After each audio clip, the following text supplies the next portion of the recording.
Բարև ձեզ հարգելի հեռուստադիտողներ, մենք շարունակում ենք մեր աշխատանքը պոլիտիկայի մեթրում, այսօր աշխատանքային օր եւ ինչպես ամեն աշխատանքային օր այսօր եւս ձեզ ենք ներկայացնելու օրվա մամուլի կարևորագույն հրապարակումները եւ այսպես հրապարակ օրաթերթը գրում է. Խորհրդարանը շուրջ 2 ժամ քննարկեց ՀՌՀ անդամ Հակոբ Հակոբյանի մշակույթի նախկին նախարար Հակոբ Մովսեսի լիազորությունները դադարեցնելու մասին Հայաստան խմբակցության առաջարկը։ Ընդդիմադիր պատգամավորները կարծում են, որ նա խախտել է ՀՌՀ անդամի կարգավիճակից բխող քաղաքական չեզոքության եւ զսպվածության պահանջները, քաղաքական գնահատականներ հնչեցնելով Հույդայի հասցեին։ Չնայած կոռուպցիայի կանխարգելման հանձնաժողովի նկատառումներին, որ իսկապես վարքականոնի խախտում է տեղի ունեցել, ԿՊԱ-ականները 3 անթաքույց պաշտպանեցին Հակոբ Մովսեսին, ըստ էության ցույց տալով, որ թքած ունեն անկախ կոչվող երկու մարմինների՝ ՀՌՀ-ի եւ կոռուպցիայի կանխարգելման հանձնաժողովի վրա։ Կարևորը, որ այնտեղ աշխատողները ծառայեն Փաշինյանին ու ՔՊ-ին։ Ըստ ամենայնի, իշխող խմբակցությունը վաղը չի մասնակցի փակ գաղտնի քվեարկությանը, իսկ ընդդիմությունը միայնակ բավարար ձայներ չունի, եւ ՔՊ սրտի քարոզիչ Հակոբ Մովսեսը կշարունակի իր գործունեությունը, պետությունից փող կստանա, իբրև անկախ հանձնաժողովի անդամ լինելու համար, բայց կշարունակի հարցազրույցներ տալ հօգուտ քաղաքական ուժի եւ անձի։ Փաստ օրաթերթը գրում է. որքան Նիկոլ Փաշինյանը ձախողում է հայ առաքելական եկեղեցու դեմ հայտարարած պատերազմում, այնքան նորանոր մեթոդներ են հնարում եկեղեցին քանդելու ուղղությամբ։ Ըստ այդմ մեր ունեցած տեղեկություններով գործող իշխանությունների հակաօրինական բռնաճնշումները առաջիկայում կարող են նոր թափ ստանալ։ ՔՊ մեր աղբյուրները փոխանցում են, որ Փաշինյանը ցանկություն ունի ընդհուպ քրեական գործ հարուցել ամենայն հայոց կաթողիկոսի դեմ եւ փորձել կալանավորել նրան մինչեւ Ավստրիայում կայանալիք եպիսկոպոսաց ժողովը, այսինքն առաջիկա մի քանի օրերի ընթացքում։ Նախորդին Նիկոլ Փաշինյանը հանրային հեռուստաընկերության եթերում նույնիսկ բացահայտել է. կարևորել չէ, կամա թե ակամա, թե ինչպես է պատկերացնում հայ առաքելական եկեղեցու դեմ նոր հետապնդումները։ Մենք այսօր ունենք ինֆորմացիա, որ ճշտման փուլում է, այդ թվում հայաստանյաց առաքելական Սուրբ եկեղեցու ձևաչափերով Հայաստանի Հանրապետություն են մուտք գործում ստվերային գումարներ քաղաքական նպատակով Հայաստանում օգտագործելու համար, ասել է Նիկոլ Փաշինյանը։ Հարցազրույցի ընթացքում Նիկոլ Փաշինյանը նաև այլ բացահայտումներ արեց, ըստ էության ընդունեց այն բոլոր մեղադրանքները, որ այս ընթացքում հնչում էին, եւ այն է որ ինքը եկեղեցու դեմ այս արշավը սկսել է քաղաքական նպատակներով եւ միայն այն պատճառով, որ իր գնահատմամբ եկեղեցին իր հրաժարականն է պահանջել կամ Բագրատ Սրբազանի դեմքով իբրև թե քաղաքական process է գեներացրել, երբ որ լսում եք իր այդ խոսքը, հասկանալի է, որ այնտեղ հոգևոր բարենորոգման մասին խոսք չկա, Փաշինյանի առաջարկը սա էր կամ նախկինում եղած առաջարկ, որ ինձ հանգիստ թողեք, ես էլ ձեզ հանգիստ կթողնեմ։ Հրապարակ օրաթերթը գրում է. ՔՊ-ում կադրային սովն այն մակարդակի ասել, որ մերժված թեկնածուն կրկին առաջադրվել է եւ քաղաքական որոշում է կայացվել նրան ընտրելու։ Խոսքն ԱԺ առողջապահության մշտական հանձնաժողովի նախագահի պաշտոնի համար Վանաձորցի բժիշկ Վանիկ Օհանյանի մասին է, որին եւ իր մրցակից Տրթած Սարգսյանին 3 օր առաջ իշխող ֆրակցիան չէր ընտրել, չէր երաշխավորել այդ պաշտոնի համար։ Անվավերների թիվն էր մեծ եղել, առնվազն 8 հոգի ընտրել էր 2 թեկնածու էլ եւ քվեարկությունը տապալվել էր։ Պետք է նոր թեկնածու առաջադրեին, սակայն տեղեկացանք, որ երեկվա դրությամբ կրկին Վանիկ Օհանյանն է առաջադրվել։ Հրապարակ թերթը գրում է. Վաղարշաբաթում 3 տեղի ունեցած խուզարկությունների եւ 10 հոգու ձերբակալության քավորը ըստ մեր աղբյուրի նորընտիր համայնքապետ Արգիշտի Մեխակյանն է։ Ավականու ամենամեծ ընդդիմադիր խմբակցության ղեկավար Սևակ Խաչատրյանի թիմակիցների ձերբակալության հիմքում թեպետ դրել են նոյեմբերի 16-ի ընտրություններին մարդկանց ուղղորդելու մեղադրանքներ, սակայն պարզ է, որ նախընտրական բռնաճնշումներ են սկսել ընդդիմության աչքը վախեցնելու համար։ Ասում են Մեխակյանն է ղեկավարությանը համոզել, որ հիմիկվանից պետք է զբաղվել ընդդիմադիրներով, թույլ չտալ, որ ընտրություններին ընդառաջ ակտիվանան, պետք է բնում խեղդել այդ ակտիվությունը եւ ինքն էլ գործի է անցել, համայնքի ընդդիմադիրների հետևից է ընկել, պահակից մինչև ուսուցիչ, հայտնաբերում եւ հարցերը լուծում։ Մեր տեղեկություններով Սևակ Խաչատրյանի առաջ կուսակցությունը մտնելու է Ռոբերտ Քոչարյանի ղեկավարած դաշինքի մեջ եւ նաեւ սա է այս ձերբակալությունների պատճառը։ Փաստ օրաթերթը գրում է. այնուամենայնիվ Նիկոլ Փաշինյանին երևի ինչ-որ պահի պետք լինի շնորհակալություն հայտնել, չզարմանաք հայ առաքելական եկեղեցու դեմ նրա հայտարարած պատերազմի կամ հարձակումների համար։ Իհարկե, ենթադրելի ու անհավանական շնորհակալության ենթատեքստը բոլորովին այն չէ, ինչ կցանկանար Նիկոլ Փաշինյանը, ավելին, Նրա հայտարարած բարենորոգման ընթացքն էլ այն չէ, ինչ նա կցանկանար, բայց հենց այդ կոնտեքստում էլ առաջ է գալիս մեր նշած շնորհակալության հանգամանքը։ Բանն այն է, որ հայ առաքելական եկեղեցու դեմ Փաշինյանի հարձակումը կամ ինչպես ինքն է ասում, բարենորոգումը բազմաթիվ բացահայտումների տեղիք տվեց ու ինչպիսի բացահայտումների։ Փաշինյանը բացահայտեց այդ բարենորոգման շնորհիվ հակաեկեղեցական արշավի մասնակից հոգևորականներին, սրա մասին մենք էլ ենք խոսել եւ այո, ոչ միայն բացահայտեց, այլ նաեւ Փաշինյանը ըստ էության բարոյական մարդկային տեսանկյունից կեղտի մագնիսի դեր կատարեց եւ այդ ամենը հավաքեց իր շուրջ։ Ժողովուրդ օրաթերթը գրում է. քաղաքական գզվրտոցի արդյունքում ռուսական հարաբերությունները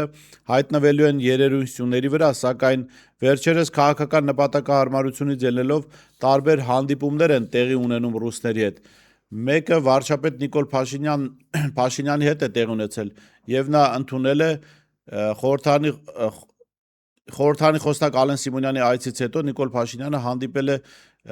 ռուսաստանցի գործարար Վլադիմիր Եվտուշենկովին եւ արժանացավ նրա թանկարժեք նվերին։ Գործարարը Փաշինյանին նվիրել է 400,000 դրամ արժեքով թեյի սպասքի հավաքածու երկնագույն պսակ պատրաստված գժել ասոցիացիայի կողմից, եզակի օրինակով բարձրագույն ճենապակուց եւ ոսկե զոծ։ Դուք գիտեք, որ Նիկոլ Փաշինյանն ու Ալեն Սիմոնյանը փորձում են ռուսների առումով ինչ-որ հետքայլ անել, բայց սա հետքայլ չէ այն իմաստով, որ իրենք հասկացել են իրենց սխալները եւ փորձում են դուրս գալ հակառուսական այս ընթացքից։ Խնդիրը մեկն է, մոտենում են խորհրդարանական ընտրությունները եւ որpիսի այդ խորհրդարանական ընտրություններում չեզոքացնեն ռուսական որոշակի հավանական ակտիվությունը, իրենք փորձում են ռուսներին համոզել, որ դե այնքան էլ հակառուս չեն։ Այս ամենը արվում է ելնելով ռուսական քաղաքական էլիտայի տրամաբանությունից եւ փիլիսոփայությունից, առայն որ ռուսները մինչև վերջին պահը անգամ ամենավատ հակառուսական իշխանության հետ, եթե կա մի մազաչափ կապող թել հնարավորություն, որ կարող են այդ իշխանության հետ աշխատել, իրենք փորձելու են օգտագործել։ Իհարկե ուկրաինական օրինակը ցույց է տալիս, որ վերջում, ինչպես ժողովուրդն է ասում, տնկվում են այդ փորձերի վրա, բայց դե հիմա փորձը փորձանք չի ռուսների տրամաբանությամբ, կարող են այս անգամ էլ Նիկոլ Փաշինյանի ու Ալեն Սիմոնյանի հետ փորձել։ Մինչև անցնենք պոլիտիկայի մի երկու հրապարակման, առաջարկում եմ գովազդային դադար եւ վերադառնանք։ Հետևիր սրտիդ ձայնին, այն քեզ ուզում է տանել անհայտ հեռուներ, վայելիր աշխարհի չքնաղ քաղաքներն ու արևոտ լողափերը նոր զգացողություններով, նոր համերով։ 2026-ը թող լինի հույսերի, մոտիվացիայի, նպատակների իրագործման տարի։ Եվ հիշեք, ամեն ինչ սկսվում է մեկ որոշումից։ Նոր տարին գալիս է նոր հնարավորություններով ու արկածներով։ Քո հաջորդ արկածը մեկ թռիչքի հեռավորության վրա է։ Travel with M 095 89 20 48 Շնորհակալ եմ, որ շարունակում եք հետևել մեր եթերին, առաջարկում եմ բաժանորդագրվել մեր ալիքին, հիմա ձեզ կներկայացնեմ եւ քննարկենք պոլիտիկայի մի երկու հոդված։ ԱՄՆ փոխնախագահ J.D. Vance-ի կողմից հայոց ցեղասպանության ուշահամալիր այցելության մասին գրառման հեռացումը տեխնիկական վրիպակ չէր։ Դա քաղաքական որոշում էր։ Այդ գրառման մեջ օգտագործված էր հայոց ցեղասպանություն եզրույթը, նշված էր 1915 թվականի զոհերի հիշատակի հարգանքի արարողության մասին։ Մի քանի ժամ անց գրառումն անհետացավ եւ դրա փոխարեն հրապարակվեց խոսնակի ձևակերպումը, որտեղ ցեղասպանություն բառը բացակայում էր, սա բառերի ցեղասպանություն բառը բացակայում էր եւ նաեւ չկար հիշատակում զոհերի մասին։ Սա բառերի փոփոխություն չէ, սա առաջնահերթությունների փոփոխության դրսևորում է կամ առաջնահերթությունների բացահայտման։ Պետությունները գործում են շահերի տրամաբանությամբ։ Քաղաքագիտության ռեալիստական մոտեցումը վաղուց է արձանագրել արժեքները կարևոր են այնքան ժամանակ, քանի դեռ չեն բախվում ռազմավարական հաշվարկին։ Երբ բախվում են, հաղթում է հաշվարկը։ Վենսի գրառման արագ հեռացումը հենց այդ հաշվարկի արդյունք է։ Թուրքիան ԱՄՆ-ի համար պարզապես գործընկեր չէ, այն ՆԱՏՕ-ի ներսում խոշոր ռազմական ուժ է, աշխարհագրական հանգույց Սև ծովից մինչև Մերձավոր Արևելք, հակահրթիռային եւ ռազմական ենթակառուցվածքների տեղակայման տարածք։ Վաշինգտոնի համար Անկարան կարող է լինել բարդ, երբեմն հակասական, բայց այն չի կարող լինել երկրորդական գործընկեր։ Այստեղ է հիմնական հարցը։ Եթե անգամ ԱՄՆ-ն պաշտոնապես ճանաչել է Հայոց ցեղասպանությունը, դա չի նշանակում, որ թեման դուրս է ընթացիկ քաղաքական հաշվարկից, երբ անհրաժեշտ է չբարդացնել հարաբերությունները Թուրքիայի հետ, հրապարակային ձևակերպումները կարող են խմբագրվել, անգամ հետ կանչվել։ Վենսի դեպքը հենց այդ քաղաքական զգուշավորության օրինակն էր։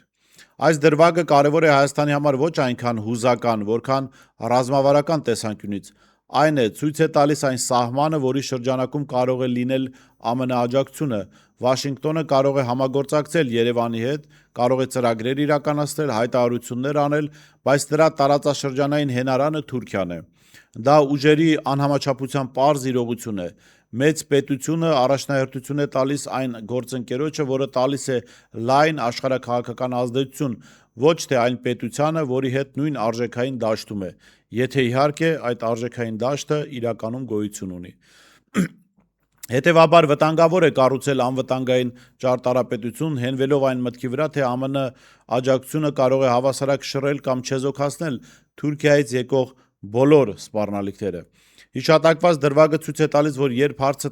հասնում է Անկարայի համար զգայուն թեմաներին, Վաշինգտոնը պատրաստ է նույնիսկ հրապարակային հետ քայլի, իսկ եթե բառի մակարդակում կա այդ պատրաստակամությունը,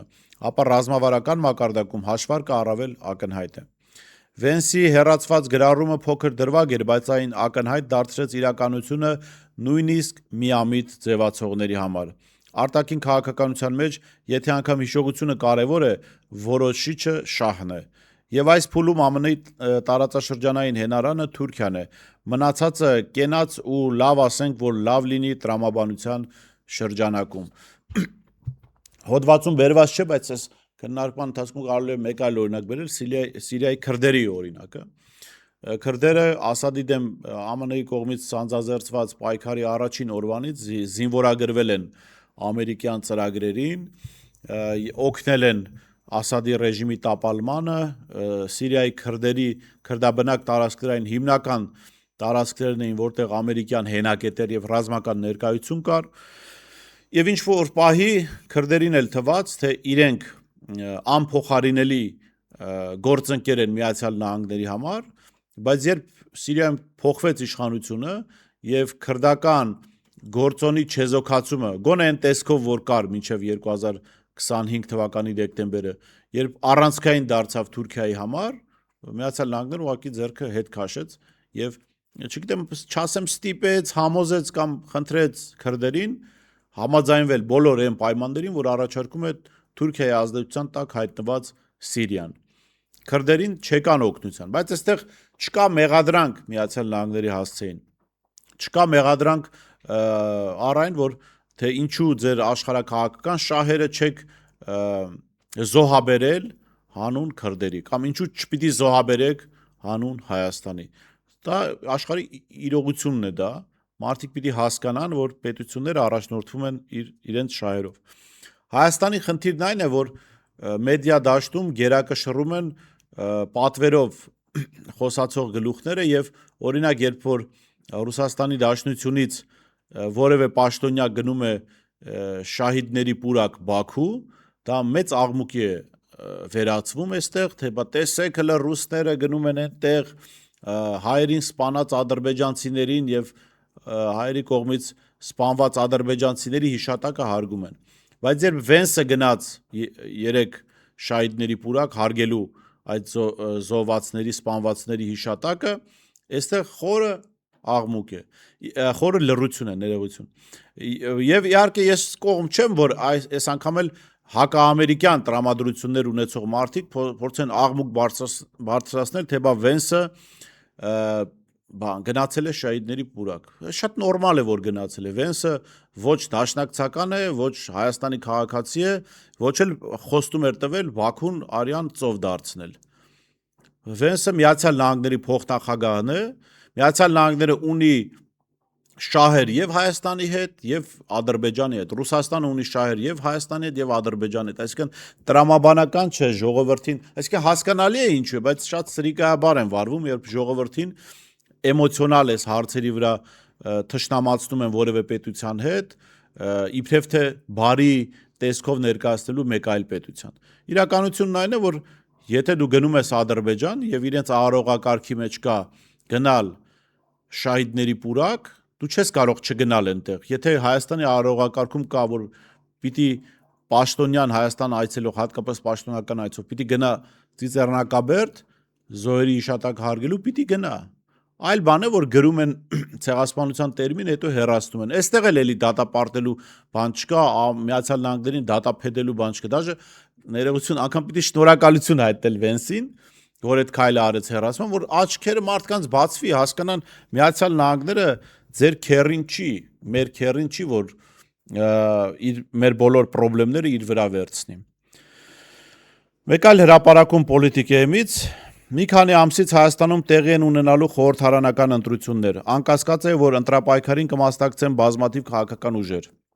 Կներկայացվեն ծրագրեր, խոստումներ, կարգախոսներ, սակայն քաղաքական իրողությունը շատ ավելի պարզ է, քան նախընտրական աղմուկը։ Այս ընտրություններում կան երկու կենտրոնական թեկնածուներ, որոնց պարագայում լիովին կանխատեսելի է պետության ռազմավարական ուղղությունը։ Խոսքը պարզապես անձերի մասին չէ, այլ պետության սուբյեկտայնության մոդելի մասին։ Քաղաքագիտության մեջ վաղուց ձևակերպված է պարզ սկզբունք. փոքր պետությունները գոյատևում են ոչ թե հայտարարություններով, այլ բանակցային կշռով։ Եթե քաղաքական ղեկավարությունը չունի ուժային կենտրոնների հետ հավասար խոսելու կարողություն եւ ունակություն, պետությունը աստիճանաբար դառնում է օբյեկտ, այլոց որոշումների կատարման հարթակ։ Առաջին մոդելը գործող վարչապետ Նիկոլ Փաշինյանի քաղաքական գիծն է։ Նրա կառավարման տարիներին արդեն ձևավորվել են կանխատեսելի պատկերներ, ռազմական պարտություն, բանակցային դիրքերի թուլացում, արտաքին ճնշումների պայմաններում զիջումների տրամաբանություն։ Այս մոդելի շարունակությունը ենթադրում է սահմանափակ սուբյեկտայնություն, երբ պետությունը ձևականորեն գոյություն ունի, բայց ռազմավարական որոշումների էությունը ձևավորվում է արտաքին ուժային կենտրոններում։ Այս մոդելի շարունակության պարագայում մեզ համար կարևոր որոշումները կայացվելու են Բաքվում եւ Անկարայում։ Երկրորդ մոդելը երկրորդ նախագահ Ռոբերտ Քոչարյանի քաղաքական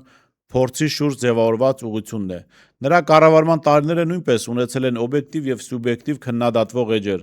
սակայն նույն ժամանակահատվածում Հայաստանը պահպանել է բանակցային կշիռ եւ ուժային հաշվարկների մեջ ընկալվել է որպես գործոն, ոչ թե գործիք կամ միջանցք։ Քոչարյանի քաղաքական կենսագրությունը ցույց է տալիս, որ նույնիսկ ճնշումների պայմաններում հնարավոր է կառուցել ուժային հավասարակշռություն։ Հնարավոր է իրականացնել նախագծեր, որոնք աշխարհաքաղաքական կենտրոնների շահերի տեսանկյունից պետք է որ գոյություն չունենային։ Սա արժեքային կամ էմոցիոնալ ընտրություն չէ, սա ռեալիստական ընտրություն է։ Կենցաղային պարզ օրինակը, որը հաճախ ավելի հստակ է, քան տեսական վերլուծությունը, շատ բան է բացատրում։ Երբ տղամարդը աշխարհի խնդիրները տղամարդկային լուծումներ են պահանջում, դրա համար ենք տղամարդու օրինակ բերել։ Բախվում է խնդիրների, որը իր ուժերից վեր է, նա դիմում է ոչ թե այն մեկին, ով պարզապես թաղի կամ քաղաքի մեծերի համար սեմուշկի գնացող է, կարծում եմ հայտնի տերմին է, այլ մարդուն, ով մեծերի հետ հավասար նստում եւ ելնում է, խոսում նույն մակարդակով։ Առաջինի հետ կարելի է հետաքրքիր զրուցել, անգամ կատակներ անել, բայց խնդրի լուծումը ակնկալվում է երկրորդից։ Տարածաշրջանային իմաստով այսօր Հայաստանի առաջ կանգնած հարցն էլ նույնն է։ Պետություն ունենալու է ղեկավար, ով ուժային կենտրոնների հետ խոսալու շնորհք ունի եւ ձև գիտի, թե ղեկավար, որի քաղաքական դերակատարումը սահմանափակվելու է արտաքին օրակարգերի սպասարկմամբ։ Հունիսի 7-ին ընտրությունը լինելու է պարզ, Հայաստանը լինելու է սուբյեկտ, թե օբյեկտ, ունենալու է ղեկավար, ով մեծերի հետ նստում ելնում է հավասարի պես, թե մեկին, ով նրանց համար սեմուշկա բերողի դեր է տանում։ Պատմությունը չի սիրում թույլերին, մեր տարածաշրջանը առավել եւս։ Այս պարզ օրինակը վերել ենք նրա համար, որ մարդիկ հասկանան, ամեն մեկի իր վրա, իր մաշկի վրա զգալ, թե փողոցում, թե ընդհանրապես ցանկացած ոլորտում, երբ որևէ խնդիր ես ունենում, որը քո ուժերից վեր է դրա լուծման հասնելը,